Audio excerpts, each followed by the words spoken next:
조갑제TV 시청자 여러분 안녕하십니까? 저는 조갑제닷컴의 조세별입니다.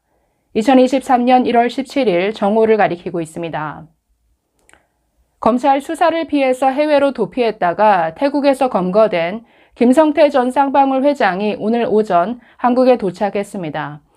검찰 수사관들이 양팔을 붙잡고 인계하는 모습이 방송에 그대로 나왔는데, 한동훈 법무부 장관은 이 김성태에 대해서 어제 이렇게 말했습니다. 멀쩡한 기업을 사냥해서 주가 조작하고 돈 빼돌리고 정치인에게 뒷돈 주고 북한에 몰래 돈을 건넨 범죄인이다. 이제는 국민들이 이 깡패의 배우가 누구인지 궁금해 하실 것이다. 이렇게 말했는데 정말 이 깡패의 배우를 밝힐 차례죠. 그만큼 김성태가 지금 여러 가지 혐의를 받고 있습니다. 먼저 주가 조작과 관련해서 자본시장법 위반, 또 배임 횡령, 또 대북 송금과 관련해서는 외국환 관리법 위반, 대북교류협력법 위반, 이 외에도 지금 국제법 위반이죠. 유엔의 제재를 위반한 게 되는 것이고, 이 쌍방울에 대해서는 미국 측이 세컨더리 보이콧까지 갈 수 있습니다. 그런데 국민들이 관심을 갖는 것은 이 쌍방울과 이재명 사이의 커넥션이죠. 지금 두 가지가 가장 중요한 부분인데, 이 선거법 위반 사건과 관련해서 이재명의 변호사비를 쌍방울 측이 대납해 줬느냐. 바로 변호사비 대납 의혹입니다. 두 번째는 대북 송금과 관련해서 쌍방울과 이 이재명의 경기도가 어떤 관계를 가졌는가. 둘이 함께 이런 공모를 한 것인가. 이 부분에 지금 수사가 집중될 것 같습니다. 먼저 변호사비 대납과 관련해서는 이재명이 지불해야 될 이 변호사비를 쌍방울이 대신 대납해 줬다라는 것이죠. 어떤 식으로 대납해 줬냐면 이 변호사를 쌍방울의 사회이사로 선임했습니다. 이 변호사는 작년 대선 과정에서 이재명 선거 캠프의 법률 지원 단장까지 한 사람입니다. 이 사람에게 쌍방울이 변호사비를 대납하기 위해서 사회이사로 임명해서 우회적으로 돈을 지급한 것 아니냐. 이런 의혹인데, 어제 태국에서 출국하고 도착하는 과정에서 기자들이 질문을 했습니다. 지금 극구 부인하고 있죠. 이재명을 모른다. 만난 적도 없다. 그리고 변호사비 대납은 말이 안 되는 얘기다. 이런 식의 말하는 것을 봤습니다. 김성태 회장이 말하는 걸 보고 있으면 정말 이건 기업인이 아니라 깡패구나라는 생각이 절로 들 정도로 아주 껄렁껄렁한 모습을 보였는데, 기자들이 여러 가지 질문하는 과정에서 모른다로 일관했죠. 그러면서 국내 언론에서 해외 도피를 아주 황제 도피다, 호화 도피라고 보도하지 않았습니까? 그 부분에 대해서도 굉장히 불쾌감을 드러냈습니다. 아니, 김치 좀 먹고 회를 좀 먹었다라고 해서 그게 호화 도피냐? 이런 식의 발언을 했는데 정말 기가 찰 일이죠. 아니, 어떤 범죄자가 해외 도피한 것도 아니 잘못인데, 아니 국내에서 접대부까지 공수해서 해외에서 아주 연예인까지 초청해서 호화로운 생일 파티를 열었고 회만 먹었습니까? 그런 생활을 누려놓고, 물론 국내에서 대체 얼마나 어떻게 화려하게 살았으면 그렇게 해외에서 생활하는 것 자체가 호화 도피가 아니다라고 부정을 하고 있는데 정말 기가 막힐 따름입니다. 어찌되었든 이 김성태 한때 검찰에서 관리대상 조폭 명단에까지 올랐던 사람입니다. 이 깡패 출신으로 보이죠. 이 사람이 사채업을 통해서 돈을 모아서 2010년에 쌍방울을 인수한 이후에 이 기업인 행세를 하고 있는데, 이재명과의 커넥션, 변호사비 대납 의혹뿐만 아니라 두 번째 이 대북 송금 의혹이 가장 큰 문제죠. 이 대북 사업에 한마디로 쌍방울과 경기도가 함께 했다라는 겁니다. 이 쌍방울은 아태평화교류협회라는 아태협을 내세웠습니다. 그런데 이 아태협은 민간단체이긴 하지만 이 쌍방울이 만든 하나의 대리인 정도로 보면 되시겠습니다. 쌍방울의 김성태, 그리고 아태협 회장 안부수 회장.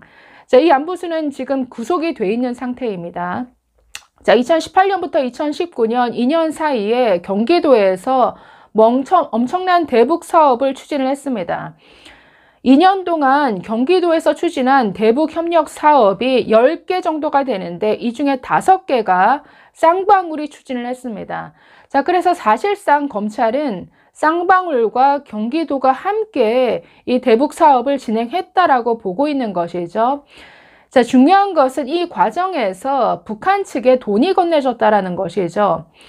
자, 2018년, 2019년에 북한의 고위 관계자들까지 초청한 대규모 행사가 경기도 주최로 열렸습니다. 자, 이 행사 비용을 상당 부분 쌍방울이 대신 지급한 것으로 알려져 있죠. 자, 이뿐 아니라 2019년 1월에 쌍방울이 그 아태엽 안부수 회장을 앞세워서 중국 선양에서 북한 고위 관계자를 만났습니다. 이 과정에서 640만 달러의 외화가 밀반출됐고 상당 부분이 북한으로 흘러 들어갔다. 천안함 폭침의 주범인 김영철에게 약 50만 달러가 건네졌다. 자, 이런 혐의를 받고 있습니다.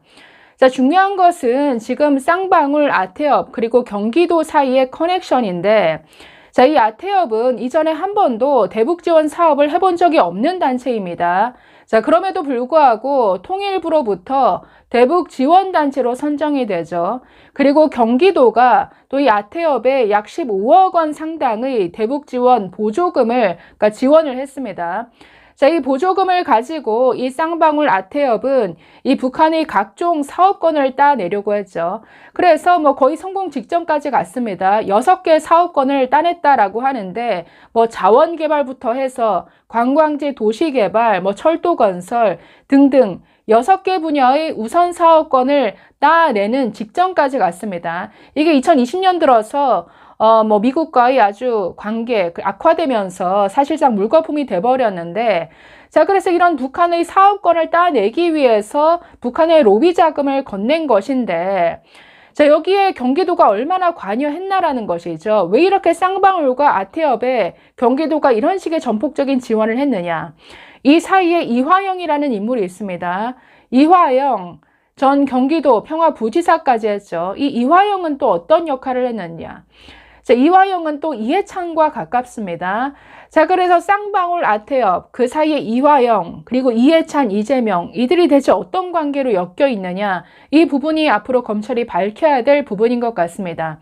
자, 이 이화영도 구속이 됐는데 지금 재판이 계속 열리고 있죠.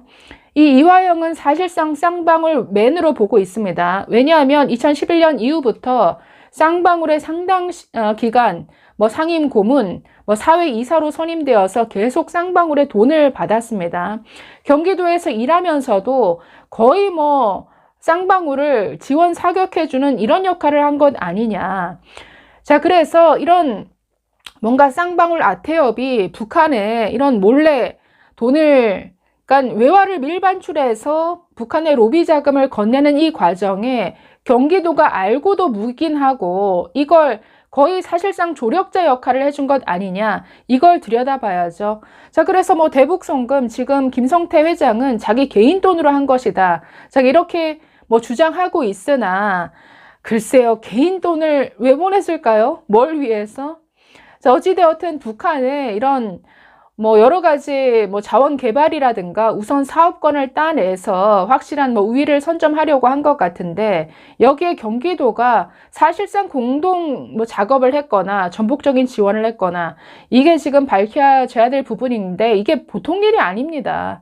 자, 그래서 지금 변호사비 대납 의혹도 중요하지만 이 대북 송금은 국가보안법 위반 혐의까지 갈 수 있는 이런 사안이기 때문에 앞으로 정말 이건 그 어떤 사안과도 비교할 수 없는 핵폭탄급 사건이 될 수도 있겠다. 자, 이런 생각이 듭니다.